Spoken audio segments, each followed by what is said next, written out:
The focus of this hearing is innovation, and ensuring that our competition policies drive innovation is critical. But as Professor Alford notes, innovation is just one of the often hidden casualties in antitrust law.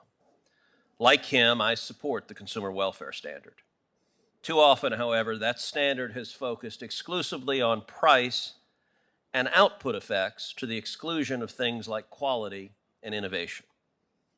The same anti-competitive forces that can stifle technological innovation can also stifle ideas and views that the dominant players disagree with and want to root out.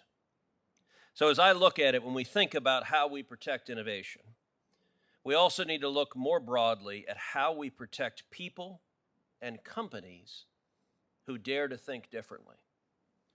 I want to go down the row. Does everyone here agree that it can constitute an antitrust and competition harm when dominant players use their dominance to censor individuals who think differently or just those who disagree with them? Ms. Moss.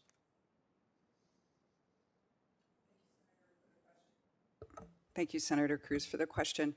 I think the answer to the question in a nutshell is antitrust is very good at addressing some problems in the digital business ecosystems because they are directly related to competition or a lack thereof. The problem we see with the digital ecosystems is they raise a number of dramatically impactful problems, social problems, political problems, economic problems.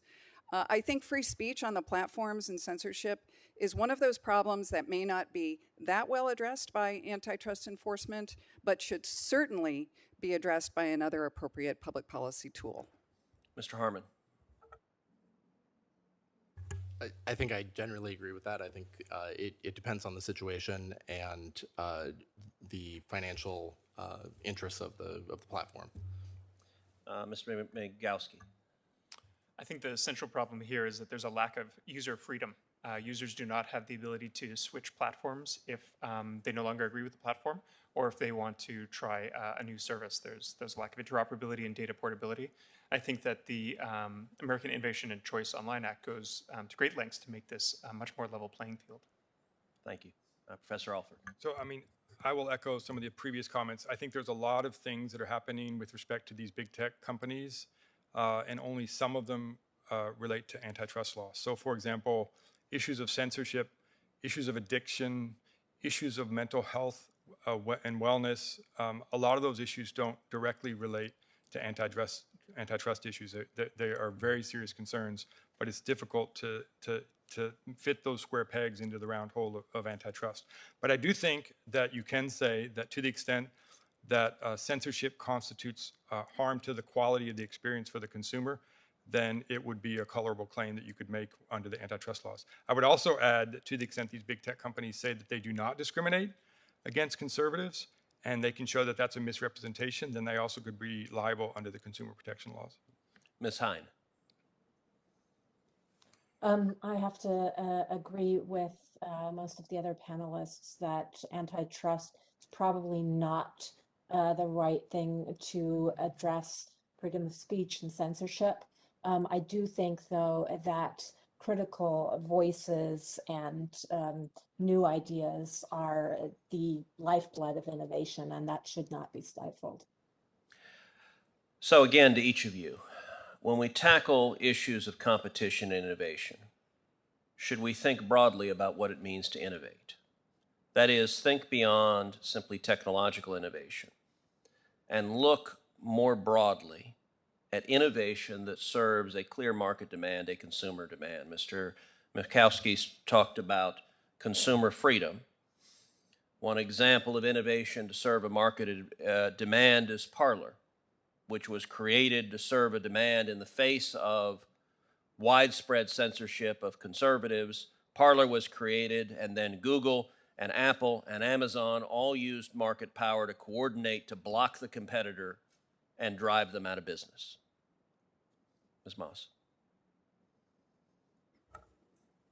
Thank you. I think where competition becomes very important in this particular debate And certainly free speech is a backbone of underlying democratic principles which support a market-based system, is to encourage competition and entry by smaller innovative rivals in spaces that are dominated by large platforms, regardless of their political inclinations or not. The mechanics are such that kicking off smaller rivals for whatever reason, limiting users' ability to switch and not be locked into a particular system, all contribute to a diminution in the number of voices that are out there in the free speech context. As Roger pointed out as well, and others have said, antitrust would have a hard time getting at that problem through methods of deterrence and how to remedy that type of issue.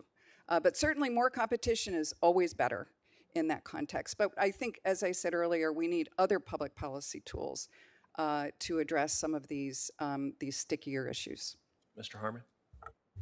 Yes, I think we should be thinking about innovation as removing the barriers, especially in the big tech space, removing the barriers that the dominant platforms have put in place to protect themselves, so that innovators, as they're at the very first stage, at the finance stage, at a mature stage, they are not bound by the strictures that these companies put in place. Mr. Murkowski? Senator Blumenthal mentioned earlier that there are not just considerations in the App Store here in the United States, but also internationally, that foreign governments have taken action in removing apps from the App Store there. I think it all comes down to the ability for people to decide for themselves which apps they would like to use. And as of right now, people do not have that freedom to choose on platforms like the iPhone. Professor Alford? Yeah, so in my prepared remarks, I discussed quality fixing in addition to price fixing. And you and Senator Lee have both talked about the Parler example in which Google, Apple, and Amazon have kicked off Parler.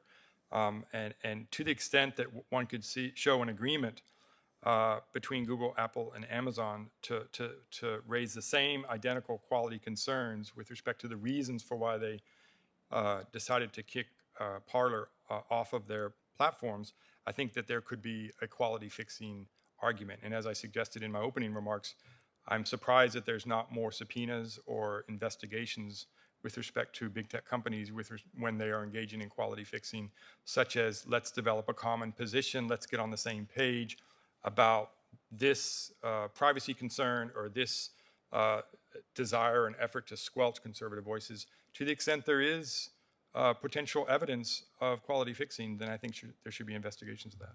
And Ms. Hine? I think the other panelists have given you good input on that. I am not an expert on which apps to remove from the App Store or not. Okay, thank you.